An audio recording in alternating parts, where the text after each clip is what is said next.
अस्सलाम वालेकुम, मैं हूं हबीब अकरम और आप देख रहे हैं प्रोग्राम नुक्ता नज़र। मुजीबुर-रहमान शामी साहब हमारे साथ मौजूद हैं और सबसे पहले एक नज़र उन खबरों पर जो आज हमारे प्रोग्राम का हिस्सा है।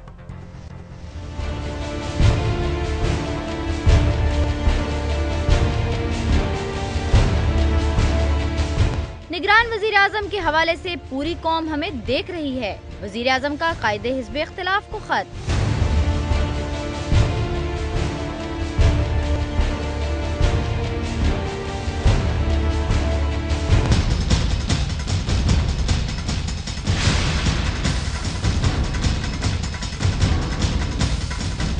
किसी को ख्वाब में भी नहीं कहने देंगे कि इलेक्शन मुलतवी हो सकते हैं। कराची बदअमनी केस में रिमार्क्स। कराची में नई हल्का बंदियों के खिलाफ इलेक्शन कमीशन की नजरसानी की दरख्वास्त मुस्तरद।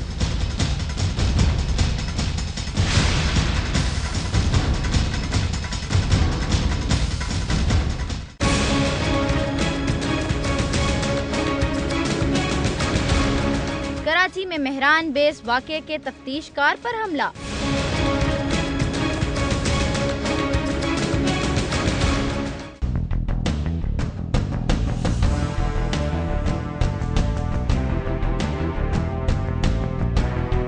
पाक ईरान गैस पाइपलाइन की तरफ एक और कदम। सदर जरदारी का 2 रोजा दौरा ईरान।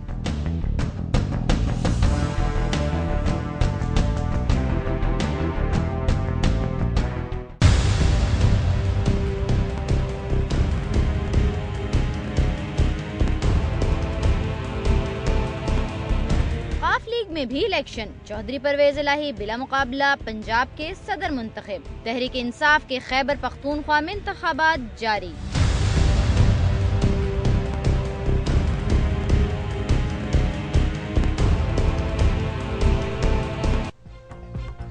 जी, आपने देखा कि खत लिख दिया है आखिरकार वजीर आजम ने कायदे हिज़्ब इख्तिलाफ को शामी साहब के अब हम जल्द अज जल्द निगरान वजीर आजम का इंतखाब करने, तो गोया फर्स्ट एक्टिविटी इलेक्शन की। देखिए, अब कौमी असम्बली तो अगले माह तहलील हो जाएगी और ये आखिरी हफ्ते हैं, तो वज़ीर आज़म ने चौधरी निसार अली साहब को ख़त लिखा है क्योंकि दस्तूर के मुताबिक जो तरामीम की गई हैं मौजूदा दौर में, उनकी रोशनी में वज़ीर आज़म और कायदे हिज़्ब इख्तिलाफ को इत्तफाक राय से किसी नाम को तजवीज़ करना है। ठीक है, तो वज़ीर आज़म राजा परवेज़ अशरफ साहब ने उनको कहा है निसार अली साहब को कि वो नाम तजवीज़ करें। मेरे ख्याल में मुनासिब तो ये होता कि वज़ीर आज़म उनको मुलाकात की दावत देते और दोनों हजरात बैठकर मशवरा कर लेते, अगर किसी नाम पर मुत्तफिक हो जाते तो ऐलान कर दिया जाता। तो ये खत को फिर इसमें इन्होंने बीच में क्यों नहीं, इन्होंने एक फॉर्मल कार्रवाई की है, खत लिखा है, अब वो 2 नाम भेजेंगे, अब वो ज़ेरे बहस आएंगे हुकूमती हलकों में, हो सकता है वो पसंद ना हो तो वो हुकूमती हलके अपने नाम भेजेंगे। तो गया ये सलाह मशवरा जो है ये बज़रिया ख़तो किताबत को अजीब सा लगता है। अगर बैठकर इत्तफाक नहीं हो सकता तो फिर तो कौमी असम्बली के तहलील होने के बाद जी एक पार्लिमानी कमेटी कायम होगी, ठीक है, जिसमें 4 अरकान होंगे, हिज़्ब इख्तिलाफ के और हिज़्ब इख्तिदार के, और वो 2 नाम कायदे हिज़्ब इख्तिलाफ और कायदे ऐवान यानी वज़ीर आज़म उस कमेटी को भेज देंगे। अगर उस कमेटी में भी इत्तफाक नहीं होता तो फिर वो 2 नाम वही जो हैं वो इलेक्शन कमीशन को भेज देगी और इलेक्शन कमीशन 2 दिन के अंदर ये फैसला करेगा। उन 4 में से एक, उन 4 में से एक हफ्ते के अंदर ये सारी कार्रवाई मुकम्मल हो जानी चाहिए। जी, लेकिन शाम साहब जो हुकूमत ने ताहिरुल कादरी साहब के साथ जो मुआहदा किया हुआ, नहीं, वो तो उनका आपस का मशवरा है ना। अच्छा, राजा परवेज अशरफ साहब या उनके कोई नुमाइंदे, डॉक्टर ताहिरुल कादरी साहब अब तो चले गए कनाडा। जी, कनाडा चले गए। वो दोनों जहान तेरी मोहब्बत में हार के वो जा रहा है कोई शबे गम गुजार के। जी, तो वो तो अब कनाडा जा चुके, तो अब उनको भी वहां आदमी भेजना पड़ेगा मशवरे के लिए, या मुमकिन है कि पहले ही मशवरा दे चुके हो या उससे दस्तबरदारी हो चुके हो, क्योंकि उन्होंने कहा कि इलेक्शन कमीशन जो है वो हमारी तजावीज़ के मुताबिक काम कर रहा है, इस पर वो बड़े खुश हैं। तो अब वज़ीर आज़म के मामले में वैसे ही उन्होंने चश्मपोशी इख्तियार कर ली हो। बहरहाल ये राजा परवेज अशरफ साहब का और उनका एक अंदरूनी मामला है, ठीक है। कायदे हिज़्ब इख्तिलाफ को इससे कोई सरोकार नहीं है। अच्छा। दस्तूर तो ये कहता है कि ये दो बड़े जो हैं कायदे ऐवान और कायदे हिज़्ब इख्तिलाफ, इनकी मुशावरत से मामला तय होना है। तो जो इन दो बड़ों के बड़े हैं, वो दो बड़ों के बड़े वो जाने और ये बड़े जाने। अच्छा, दस्तूर में इन्हीं का नाम है, बड़ों का नाम नहीं है। इनसे बड़ों का नाम भी नहीं है, इनसे छोटों का नाम भी नहीं है। ठीक है। लेकिन शामी साहब, वो जो ऐसा शख्स जो शफाफ इंतखाबात करा सके, मुल्क का तहफ़्फ़ुज़ कर सके, वो ऐसा शख्स कौन होगा जिस पे इत्तफाक हो जाएगा। बहुत सारे नाम जो चल रहे हैं। बहुत सारे नाम चल रहे हैं। अब उसमें जनाब पहले महमूद अचकज़ई साहब का नाम था जी, और फिर जनाब हमारे जस्टिस नासिर असलम जाहिद साहब का नाम आया, और भी नाम है। तो आप देखिए कैसे कैसे नाम। अब जब पहले तो निगरान हुकूमतें जो थी, सदर साहब उसको नामजद कर देते थे। ठीक। तो हमारे बल्ख शेर मजारी साहब जो हैं वो वजीर आजम बन गए निगरान।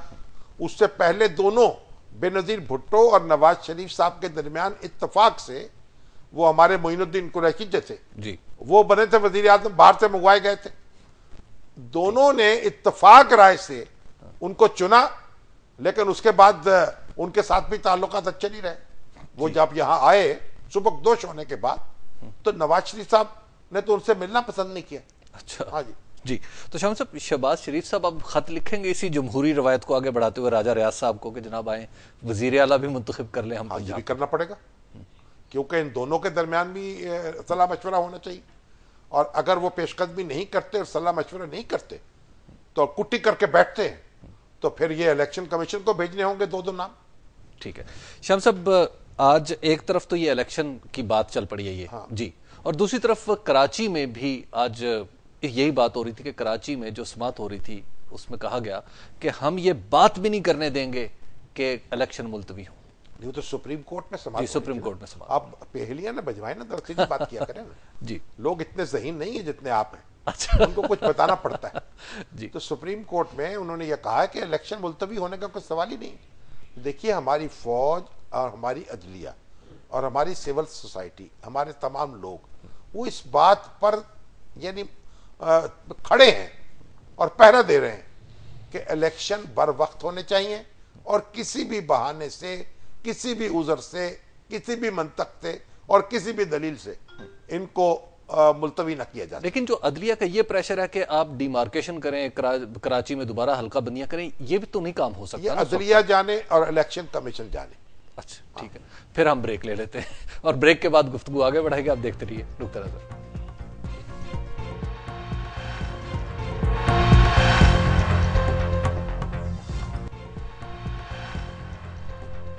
नुक्ता नज़र में एक बार फिर खुशामदीद बात हो रही थी सुप्रीम कोर्ट में कराची बदअमनी केस की समात के हवाले से, जिसमें शामी साहब नजर सानी की दरखास्त इलेक्शन कमीशन की तो मुस्तरद कर दी। उन्होंने कहा अब हल्का बंदियां आप करें। देखिए, जो MQM कह रही है वो कहते हैं कि मर्दमशुमारी पहले होनी चाहिए, फिर हल्का बंदियां नहीं होनी चाहिए। ठीक है। सुप्रीम कोर्ट ये कह रही है कि ये जो मर्दमशुमारी के बाद हल्का बंदियां होती हैं उससे नई सीटें क्रिएट होती हैं, आबादी में इजाफा होता है, कौमी असम्बली के अरकान की तादाद बढ़ जाती है। वो हल्का बंदी का मतलब यह है कि एक सीट और क्रिएट करना, दो सीटें और क्रिएट करना। फर्ज करें कराची की आबादी बढ़ चुकी है तो उसमें एक सीट और क्रिएट की जा सकेगी, दो सीटें और क्रिएट की जा सकेंगी। लेकिन जो ये हदबंदी है ये सिर्फ एक जायजा लेना है कि इलाकों को गैर फितरी तौर पर एक दूसरे से काट कर हल्के तो नहीं बनाए गए। ठीक है। और ये बहुत आसान काम है, इसमें कुछ मुश्किल नहीं है। आप नक्शा सामने रख लें, आबादियों की तफसील सामने रख लें और इजीली आप किसी नतीजे पे पहुंच जाएंगे। अब से ऑनवर्ड ये इलेक्शन से पहले हो सकता है, इसलिए कि ये काट के, ये परवेज मुशर्रफ साहब के दौर में हल्कों को काट काट के एक दूसरे के साथ जोड़ा गया और ये एक ट्रिक होता है। ठीक है। शहरी इलाके मिला दिए गए देहाती इलाकों के साथ। पंजाब में भी ऐसा हुआ कि अब गुजरांवाला है मसलन, उसको उसका इसका काट पीट इस तरह किया गया कि दही इलाके जो है गालिब हो गए अक्सर कॉन्स्टिट्यूंसी। तो ये जो सिर्फ इस मामले में देखने की जरूरत है और इलेक्शन कमीशन बखूबी उसको देख सकता है। ठीक है। और शामी साहब, जो इसके साथ जुड़े हुए बदअमनी के केसेस हैं, जो खुद कोर्ट ने कहा था कि इनकी वजह से बदअमनी पैदा होती है। देखिए, बदअमनी के केसेस का तो आलम यह है कि ऐसे पुलिस ऑफिसर्स, पुलिस एहलकार कसीर तादाद में मौजूद हैं जिनके ऊपर मुकदमात है खुद और उनके खिलाफ कोई कार्रवाई नहीं हुई। अब अदालत ने आईजी को तौहीन अदालत का नोटिस दिया था कि इन लोगों के खिलाफ क्यों कार्रवाई नहीं हुई। उन्होंने कहा अब कार्रवाई कर रहे हैं, अब कार्रवाई क्या होगी, वो उनको मुअत्तल कर दिया जाएगा, वो घर बैठ जाएंगे, तनख्वाह लेते रहेंगे, कोई और काम शुरू कर देंगे और फिर 2 साल 2 साल 3 साल के बाद फिर किसी ना किसी तरीके से बहाल हो जाएंगे। शायद इतना तकल्लुफ भी ना किया जाए। ये असल में बात यह है कि जो इंतजामिया हमारी है, जब वो उधार खा ले इस बात पर कि उसने चुन चुन कर बदकुमाश लोग पुलिस में भर्ती करने हैं और सिविल अदालतों में भर्ती करने हैं, तो कैसे फिर आप इस मुल्क को चलाएंगे और कैसे नज़्म और नस्क दुरुस्त करेंगे? बट अदालत का प्रेशर जिन्हें ठीक प्रेशर क्या? अदालत एक छलनी की तरह बैठ, अगर पीछे से गंदगी आती चली जा रही है पानी में, तो छलनी में कितना उसको साफ कर देगी? तो ये जब खुदा खौफी जब तक इनको नहीं होगी, ये पुलिस जो है, ये इंतजामिया जो है, ये आलाकार बनी हुई है, क्योंकि अपनी मर्जी के लोग छांटी कर करके दाखिल किए जाते हैं, फिर उनको अहम पोस्टें दे दी जाती हैं। 18 ग्रेड की पोस्ट पर 16 ग्रेड वाला लगा हुआ है, 20 ग्रेड की पोस्ट पे 18 ग्रेड वाला लगा हुआ है, 21 ग्रेड की पोस्ट पर 19 ग्रेड वाला लगा हुआ है, और कोई पूछने वाले। अदालत को बहैसियत मजमूई इस पर तवज्जो करनी चाहिए। ये काम सिर्फ सिंध में नहीं हो रहा, पूरे मुल्क में हो रहा है। सिविल सर्वेंट्स को जाती मुलाजिम बना लिया गया है, और अब वक्त आ गया है कि जिस तरह मीडिया आजाद हुआ है, उस तरह सिविल सर्वेंट्स को भी आजाद किया जाए इनकी गुलामी से। तो वो डिसोबेंस शुरू हो जाएगी? डिसोबेंस नहीं, हाँ। कानून के दायरे में रहकर वो अतात करेंगे, और उनको आप पिक एंड चूज नहीं कर सकेंगे। उनकी सीनियरिटी के मुताबिक उनको पोस्टिंग देनी पड़ेगी। ये क्या हुआ कि सीनियर लोग जो हैं वो बैठे हुए हैं और जूनियर जो है उनकी जगह काम कर रहे हैं, और एक आदमी जो ग्रेड 18 का 20 ग्रेड पे जाता है जी, और उसके नीचे काम कर रहे होते हैं 19 ग्रेड वाले, और उसके वो सीनियर लोग, वो क्या वहां डिसिप्लिन क्या रहेगा?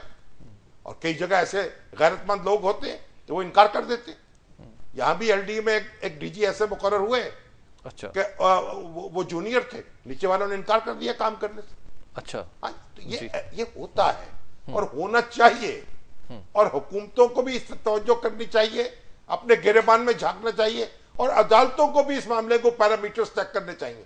ये असूली काम है जो करने के हैं, वरना कहां कहां आप रफूगिरी करते फिरेंगे। तो अब ये जो अदालत कर रही है, सुप्रीम कोर्ट का एक प्रेशर है, लेकिन आप हालात देखें किस तरह वो जो हमारे यानी तफ्तीशकार हैं मेहरान बेस के जी, कमांडर अजीम, उन पर कातिलाना हमला हुआ है, और उससे पहले एक शख्स और मारा जा चुका है बहरिया से ताल्लुक रखने वाला, एक जर्नलिस्ट भी, खुशनूद शेख। कितने हाथ लंबे हैं, और जो मेहरान बेस पर हमला करने वाले जिनको सजा हुई है वो सारे अंदर के थे। हमारी बहरिया में लगता यह है कि ऐसे लोग बहुत घुस गए हैं, कामयाब हो गए घुसने में जी। तो हमें जो जंग लड़ रहे हैं जैसे गर्दी की, उसने कहां कहां सुराख कर दिए हमारे, यानी हमारे सेंसिटिव इदारे जो हैं उनमें भी मुसलसल नजर रखनी पड़ती है जी, और उनको देखना पड़ता है। कई लोग आपको मालूम है जो कोर कमांडर है कराची के जी, उन पर हमला हो गया था, बिल्कुल। और मुझे उस वक्त एक बताया गया था, एक हमारे अखबार नवीस दोस्त ने कहा था कि ये 10 मिनट पर 3 रास्ते थे जिनसे कोर कमांडर सफर करते थे, किसी एक रास्ते का इंतखाब 10 मिनट पहले किया जाता था, उसके बावजूद हमला हो गया। तो देखें कि वो लोग कैसे छुपे हुए हैं, उनकी रसाई कहां कहां है। लेकिन ये देखने वालों की जो हालत हो रही है, जो हशर किया जा रहा है, नहीं, अब ये देखिए, पुलिस का काम तो नहीं फौज के अंदर झांकना, वो तो इंटर सर्विसेज जो आप इंटेलिजेंस ISI का काम है जी। लेकिन ये अदारे हमारे जो हैं इनको मुअस्सर बनाने की जरूरत है, इनको चौकस बनाने की जरूरत है, इनको इक्विप करने की जरूरत है, बदकुमाश लोगों को छांटी करने की जरूरत है इनसे। अच्छा शामी साहब, इस पोजीशन में जो इस वक्त नजर आ रही है कराची की, उसमें जब MQM PPP से अलग होती है, तो क्या एक बड़ा गवर्नेंस का क्राइसिस फिर नहीं हम देखने जा रहे? नहीं, अभी तो इलेक्शन होगा ना, अब तो दोनों को सूट कर रहा है कि अलग अलग खड़े होकर इलेक्शन लड़े। और आपको पता है कि ANP जो है जी, उसके 2 अरकान थे, उन्होंने गैर मशरूत तौर पर हुकूमत की हमायत का ऐलान कर दिया जी, वो वापस आ गए, यानी MQM की जगह खाली हुई है, वो आके बैठ गए। लेकिन ये कराची एमकेएम को खास तौर पर एक टेंशन का बायस नहीं बनेगा इनकी आमद? देखिए, इस वक्त तो इलेक्शन होने वाले हैं और इलेक्शन में उन दोनों ने मुहिम चलानी है इंतखाबी। पीपल्स पार्टी को भी ये बात सूट कर रही है कि अब कम के मुखालिफ खड़ी हो, जो सिंध के नेशनलिस्ट हैं और पीर साहब पगाड़ा की क़यादत में जो अकट हो रहा है, नवाज शरीफ साहब के साथ मिल रहे हैं, तो वो एक पोस्टर ले सके और जो उस सिंधी हल्के को मजबूत करे। और एमकेएम को भी ये सूट करता है कि अपनी कॉन्स्टिट्यूएंसी को मजबूत करे, उर्दू स्पीकिंग वोट अट्रैक्ट करे। ये क्या अजब जमहूरियत हम चला रहे हैं, जो जत्थे बनते हैं इसमें, जो नफरत की बुनियाद बनाई जाती है जिसमें, और लड़ाया जाता है बस्तियों को। बजाय आप पुल तामीर करें, आप कले तामीर करते हैं, एक दूसरे पर हमलावर होते हैं। तो ये जो हमने हशर कर दिया है, उस हशर में दोनों को ये सूट करता है कि वो एक दूसरे के मुकाबिल हो। अच्छा शाम साहब, जो ये तखरीबकारी हो रही है, जैसे दहशतगर्दी ये हुई है, कमांडर अजीम पर हमला हुआ है, इसके हवाले से एक बात ये भी कही जाती है कि ये उस वक्त से इन हमलों में शिद्दत आई है जब से हमने IPI Iran Pakistan gas pipeline पे साइन किए हैं और हम इस पर मूव फॉरवर्ड करने लगे। देखिए, बात यह है कि ये बज़ाहिर तो मुझे कोई रिलेशनशिप नजर नहीं आती IPI की। यहाँ क्या सूरत है कराची में, तो कहते कोई बलोचिस्तान, असल में हम तो है वो है ना अंधेरा जो है ना जी जी, वो उसमें हम तीर चलाते रहते हैं। हमारे पास इंफॉर्मेशन होनी चाहिए ना। तज्जिए में तो अंधों के गांव में हाथी आ गया था, तो जिसका उसके पांव पे हाथ पड़ गया, उसने कहा ये तो पता नहीं कोई ऐसा जानवर है, ये तो बड़ी बड़ी चक्की के पार्ट बांध के आया है। जिसका उसके ऊपर सूंड पे हाथ पड़ गया, उसने कुछ कह दिया, जो कान पे हाथ पड़ गया कुछ और कह दिया। तो ये तज्जिया जो है बगैर इंफॉर्मेशन के, वो भी एक बड़ी मोहलक चीज है। ठीक, इंफॉर्मेशन होनी चाहिए। और इंफॉर्मेशन तो आप देखिए, हम चीख रहे हैं कि बलोचिस्तान में जो कार्रवाई हो रही है, इंडिया का हाथ है, यहां तकरीबी कार्रवाइयां हो रही हैं। और अभी हमारे जो वजारत दिफा के नॉमिनी हैं अमेरिका के, जी, क्या नाम है उनका, चक हैगल। चक हैगल की एक पुरानी तकरीर 2011 की मंजर आम पर आ गई, जिसमें उन्होंने कहा कि इंडिया जो है वो पाकिस्तान को तंग कर रहा है और पाकिस्तान के खिलाफ एक ऑफेंसिव लॉन्च किए हुए बलूचिस्तान में अफगानिस्तान के जरिए से। तो अब वो तकरीर पर हाहाकार मची है और हो सकता है कि इंडियन लॉबी जो है वो ऐसी कोई कार्रवाई करे कि उनकी नॉमिनेशन जो है वो यानी उसके लिए मुश्किल हो जाए सेनेट से। लेकिन अब तो कह रहे नॉमिनेशन फाइनल हो गई जी, हो गई। यानी वोट पड़ने वाले ये पड़ चुके वोट पड़ चुके और फाइनल। बस फिर उनको चाहिए कि वो कोई शहरीनी तकसीम करे। वैसे हम भी कोई शहरीनी तकसीम करें कि चक हैगल भी और जॉन कैरी भी। देखिए, चक हैगल, आप ये देखिए इस लेवल पर, और अमेरिका में एक नहीं कई लोग हैं, कई दानिश्वर हैं, ये बात कह चुके हैं। और इंडिया जो है वो सारे काम कर रहा है यहाँ। तो बलोचिस्तान में कहते नहीं कौन कौन सी एजेंसियां कहां की काम कर रही हैं। तो हमारी एजेंसियों को काउंटर इंटेलिजेंस क्या होती है जी, उसी को तो रोकना होता है ना। शम्स साहब, एक ब्रेक ले लेते हैं, ब्रेक के बाद हम गुफ्तगू यहीं से आगे बढ़ाएंगे। आप देखते रहिए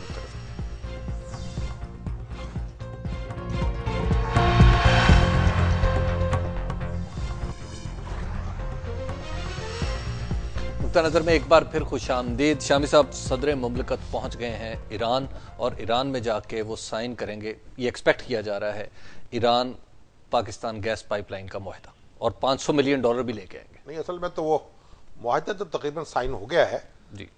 उस पर तो शायद कोई ऐसी फॉर्मेलिटी की जरूरत है या नहीं है। 500 अरब नहीं, 500 मिलियन जी, 50 करोड़ $50 करोड़ जी, वो मिलने हैं पाकिस्तान को कर्ज के तौर पर, ताकि पाकिस्तान अपने हिस्से की जो पाइपलाइन है उसे मुकम्मल कर सके। जो ईरान के हिस्से की पाइपलाइन है वो तो मैंने सुना है कि सिर्फ 300 किलोमीटर का इलाका रहता है जो बनी हो, बड़ा हिस्सा उसका बन चुका है।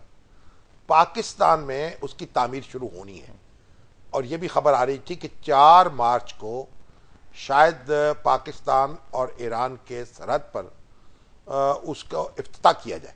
अच्छा। और दोनों मुल्कों के सदूर शायद वहां मौजूद हो। उस संगे वो इफ्तिताह करना है खुदाई का, तामीर का, हो सकता है ऐसा भी हो। बहरहाल पाकिस्तान ने यह फैसला कर लिया है कि उसने ये मंसूबा लेके चल रहा है।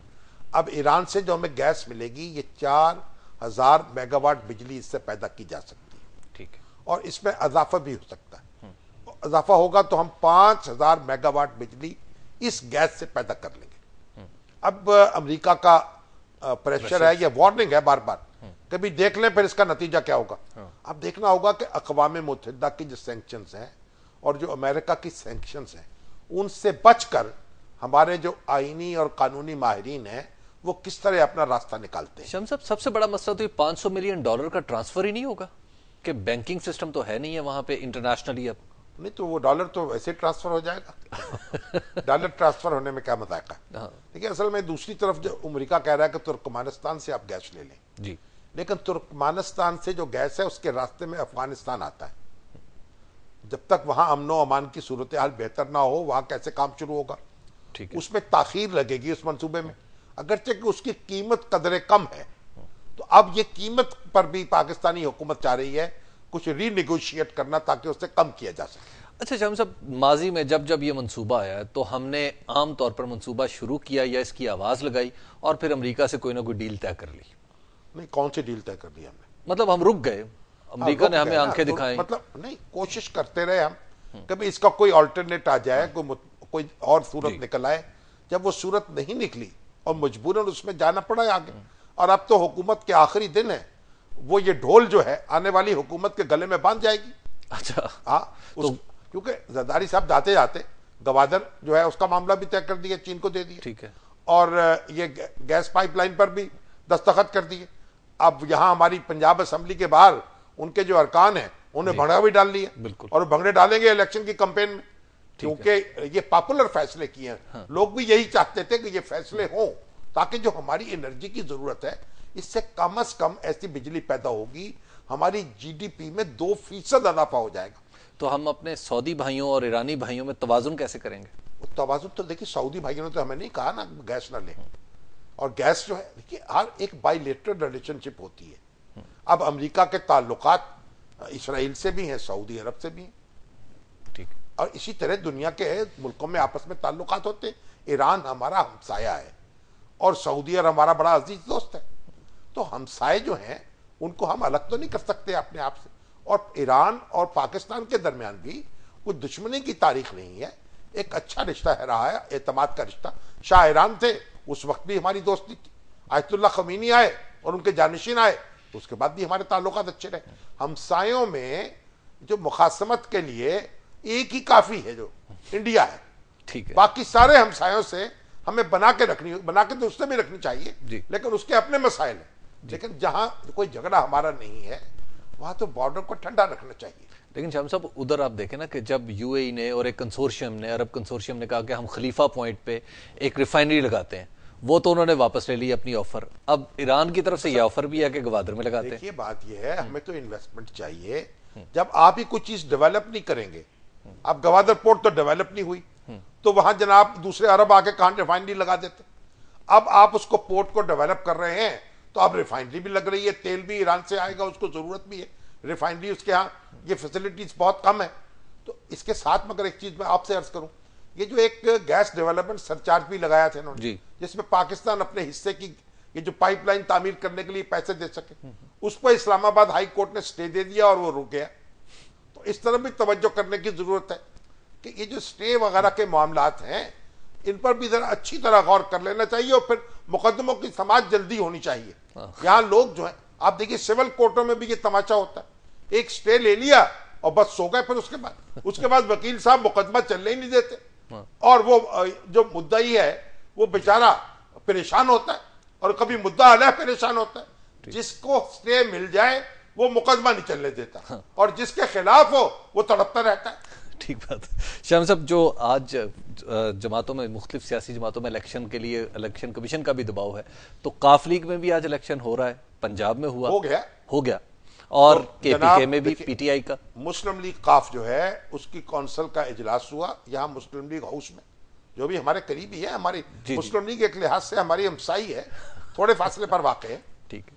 और चौधरी परवेज इलाही साहब बिला मुकाबला मुंतखब हो गए हैं पंजाब मुस्लिम लीग के सदर, बिल्कुल। और जहीरुद्दीन साहब बिला मुकाबला सेक्रेटरी जनरल। तो उनको मुबारक हो। देखिए परवेज इलाही साहब ने बड़े मुश्किल हालात में अपनी पार्टी को बचाया है। इस क्या कहते हैं वो उतराना था ना, एक हम लाए हैं तूफान से कश्ती निकाल के जी। तो वो वाली बात है। तो अब हमारी तो ख्वाहिश थी कि मुस्लिम लीग यकजा हो जाती, लेकिन ऐसा नहीं हो सका। बहरहाल मुस्लिम लीग काफ ने अपने वजूद को बाकी रखा है और अब वो एक अपने तौर पर इलेक्शन लड़ने की तैयारी कर रही है। कंपैरिजन पीटीआई में और इनमें नो कंपैरिजन तो हो नहीं सकता। वो और तरह की जमात है, वो और तरह की जमात है। पीटीआई जो है उसने और तरह से इलेक्शन कराए हैं, और वो इलेक्शन क्या है, उनका तो पहले जो मेंबर साजी है ना, वही अब हुई है। मेंबर बनते गए, साथ इलेक्शन होता गया। वो कहते पंजाबी का मारा है, बुए जान तो विनो कुड़ी निकाल। यानी इलेक्शन जो है उससे पहले जबकि सर पर खड़ा हो, पार्टी के इलेक्शन शुरू हो गए, उसमें फिर धड़ेबंदियां हुई, लोग मुखालिफ हो गए, एक दूसरे के खिलाफ कंपेन करते रहे, एक दूसरे के खिलाफ लड़ाइयां की, जैसे आपने देखा। और ये बात मेरी समझ में नहीं आई कि रावलपिंडी में एक अदालत से हुक्म इम्तनाई के नाम पर, जो था भी नहीं इस इलेक्शन के बारे में, ये पुलिस ने कैसे दखल दिया और कैसे पोलिंग को रोक दिया और कैसे पोलिंग स्टेशन जो है इनको सील कर दिया, ये बात में समझने से कासिर। सब फिर ब्रेक ले लेते हैं, ब्रेक के बाद हम इस बात को मजीद समझने की कोशिश करेंगे। आप देखते रहिए नुक्ता नजर।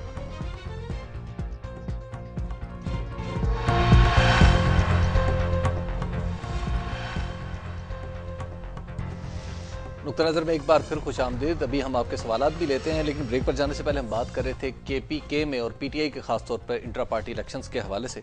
शाह साहब, जो पीटीआई के इंट्रा पार्टी इलेक्शंस हैं, इनके नेट रिजल्ट्स क्या आ रहे हैं? कुछ तो आना शुरू हुए हैं लाहौर से। पीटीआई के जो पार्टी के दाखिली इलेक्शंस हैं जी, है ना, इंट्रा पार्टी का मतलब ये जी सारे लोग इतनी अंग्रेजी नहीं पढ़े हुए जी। बार बार लोग मुझसे कहते हैं जी आप आसान जुबान में गुफ्तगू किया करें। बिल्कुल ठीक। तो बात यह है कि ये जो इलेक्शन तो हो गए जी, इनमें बहुत कुछ हुआ जो नहीं होना चाहिए था। ठीक। अब असल जो चैलेंज दरपेश है पीटीआई की क़यादत को, कि जो हर जगह धड़े बन गए हैं, जिन्होंने एक दूसरे के मुकाबल हर तरह से एक्टिविटी करके इलेक्शन में हिस्सा लिया है, एक जीता है दूसरा हारा है, उनके दरमियान किस तरीके से मुफाहमत होगी और दोनों किस तरीके से पार्टी में रहेंगे और फिर अगले इलेक्शन के लिए कैंडिडेट्स का चुनाव हो सकेगा जी, ये एक बड़ा चैलेंज है। अब देखिए इससे वो कैसे होता बड़ा होते हैं। कहीं पार्टी के अंदर ब्रिजेस तो कोई दरारें तो नहीं आ जाएंगी? नहीं, दरारें तो आ चुकी हैं, अब उनको सीमेंट करना है। अच्छा। होंगी या मजीद फैल जाएंगी, ये वक्त बताएगा जी। शाम साहब हमारे साथ फोन लाइन पे मौजूद है मुबशर अयूब, एडवोकेट साहब फैसलाबाद से। जी अस्सलाम वालेकुम मुबशर अयूब साहब। अस्सलाम वालेकुम जी। वालेकुम अस्सलाम। हाँ जी मुबशर क्या हाल है जी साहब। आपका? हाँ जी शुक्र है अल्लाह का। शाम साहब, मैंने आपसे तवज्जो दिलानी थी हाई कोर्ट बेंच के क्याम के लिए। हाँ जी, ये शामी साहब, ये 1.5 करोड़ अवाम का मसला है जिन्हें रोजाना जो बहुत सारी तकलीफ बर्दाश्त करके लाहौर जाना पड़ता है।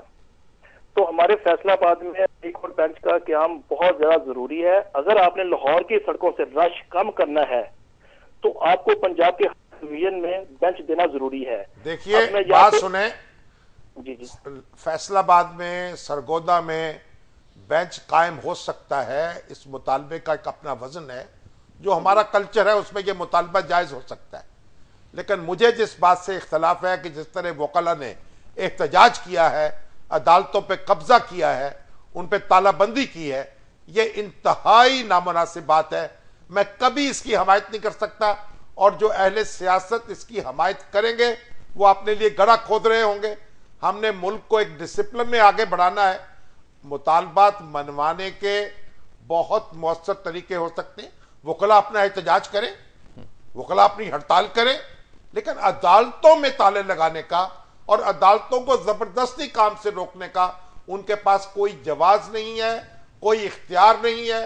और अगर इस मुल्क में कानून नाम की शय कहीं मौजूद होती तो हरकत में आ चुकी होती। जाहिद नवीद साहब हैं, ये कहते हैं कि शामी साहब प्लीज ये बता दें कि जरदारी साहब की हुकूमत और कितनी देर रहेगी? भाई अभी तो 16 मार्च तक खत्म हो जाएगी।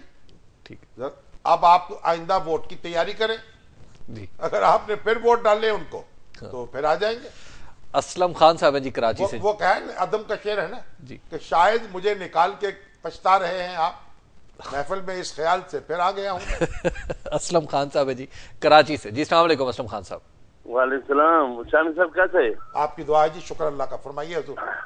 शाम साहब, ये जो शिया सुन्नी का लड़ाई हो रही है, इसमें आपने देखा ये बैरूनी हाथ मलोस है। देखिए, बात यह है कि शिया सुन्नी की जो लड़ाई है, ये शिया सुन्नी की लड़ाई नहीं है। इस नाम पर दहशतगर्दी हो रही है और दहशतगर्दों से हमें निपटना चाहिए आहिनी हाथ के साथ। उनसे दो राय नहीं हो सकती। जी शाम साहब, ये हैं जी आदम खान साहब, और इन्होंने लिखा हुआ है फ्लॉप आदमी। और आदम खान साहब ये कह रहे हैं, शामी साहब हमें ये बताइएगा कि पिछले 4 साल में पंजाब हुकूमत को आप किस तरह देखते हैं? पंजाब हुकूमत बाकी सारी सूबों की जो हुकूमतें हैं उनके मुकाबले में बहुत बेहतर हुकूमत थी। और पंजाब, देखिए, पंजाब हुकूमत को मिसाली हुकूमत नहीं है, लेकिन अगर आप जो कुछ सिंध में हो रहा था या पख्तूनख्वा में हो रहा था, बलूचिस्तान में हो रहा था, वो पंजाब में नहीं हो रहा था। तकाबली जायजे में ही आ गए। हाँ, तकाबली जायजा। तो आप जायजा तो सियासत में तकाबली होगा ना। जी। महमूद साहब हैं इस्लामाबाद से। जी अस्सलाम वालेकुम। अस्सलाम वालेकुम शामी साहब। वालेकुम अस्सलाम जी। सर, मैं आपकी बड़ी अच्छी बातें इनसे कह दूं कि मैंने कहा मैं सुन के परेशान हुआ हूँ कि ये जो स्टेट इनका वजीर दफा बना है अमेरिकनों का, हाँ जी, वो आज से 1 साल पहले कह रहा है कि जी इंडिया अफगानिस्तान के थ्रू बलूचिस्तान में 2 साल पहले कह रहा है, 2011 की तकरीर है उसकी। तो हमारे हुक्मरानों को कोई तक नहीं, एजेंसियां सर इतना पैसा हम लोग टैक्स देते हैं सबको। आज तक नहीं पकड़ सके। अगर टैक्स पूरा देते तो बात क्या होती, फिर हमें अमेरिका जाके क्यों बार बार दस्तक देनी होती। लेकिन बहरहाल हमारे हुक्मरानों ने भी ये भारत से अर्ज कर दिया था और मनमोहन सिंह को जनाब यूसुफ रजा गिलानी ने बिल्कुल शीशा दिखा दिया था और वो कायल भी हो गए थे। कुछ इकदाम का वादा भी किया था और भारत जाकर दबाव में आ गए और फिर गए। शाम साहब, ये हॉक आई साहब हैं और इन्होंने जमात इस्लामी का जो तराजू का निशान है वो अपनी तस्वीर के तौर पे लगा रखा है। इनका एतराज़ यह है कि शामी साहब, आपने जिस तरह जमात इस्लामी के इंतखाबात का जिक्र किया था वो उस तरह नहीं है, उसमें हर एरा गैरा नत्थु खैरा नहीं आ सकता। तो ये आप जमहूरियत की बात कर रहे हैं एक तरफ, और दूसरी तरफ लोगों को एरे गैरे नत्थु खैरे कह रहे हैं। देखिए भाई, बात यह है जमात इस्लामी में हर शख्स रुकन नहीं बन सकता, उसका अपना मैयार है। और जमात इस्लामी के जो इंतखाबात होते हैं उनके दस्तूर के तहत उसमें कोई शख्स उम्मीदवार नहीं हो सकता, कोई कन्वेंसिंग नहीं कर सकता, कोई अपने हक में वोट तलब नहीं कर सकता। ये बात मैंने अर्ज की थी। इसमें कोई मुबालगा नहीं है, गलती नहीं है, ये 100% सच्ची बात है। और जमात इस्लामी के इंतखाबात उसके अपने दस्तूर किताबें होते हैं, ये भी एक हकीकत है। इसमें नाराज होने की क्या बात है? तो फिर हॉकाई साहब, आपसे तवक्को है कि आप दस्तूर पढ़ लें, अपनी आंख जरा उकाबी कर लें। हाजी मोहम्मद बिलाल साहब हैं जी चिश्तियां से। जी अस्सलाम वालेकुम। वालेकुम सलाम व रहमतुल्लाह। अल्लाह वाले हो, क्या हाल है? अल्लाह का शुक्र है जी। पाकिस्तान को तो शाही साहब से नजर ही लग गई है, किसी जालिम की हर तरफ कत्ल नजर आ रहे हैं। और जब से मियां मोहम्मद शरीफ साहब हुकूमत खत्म की है, डिक्टेटर की है, उस वक्त से इस मुल्क और इस मुल्क के रहने वालों ने एक भी सुख का सांस नहीं लिया। चलिए अब आप ऐसा करें, यानी किसकी हुकूमत खत्म की? मियां नवाज शरीफ साहब। जी मियां नवाज शरीफ साहब। मैंने समझा कहीं वो परवेज मुशर्रफ साहब की कह रहे हैं। तो अब आप अपने वोट का सही इस्तेमाल करें, जिसको आप मुनासिब समझ रहे हैं उसके हक में वोट दें ताकि दोबारा उसकी हुकूमत कायम हो सके। जी शाम साहब, हमारे प्रोग्राम का आज का वक्त हो गया है। कल हम दोबारा आपकी खिदमत में हाजिर होंगे इसी वक्त इसी जगह से। हमें दीजिए इजाजत। अल्लाह ने के बाद।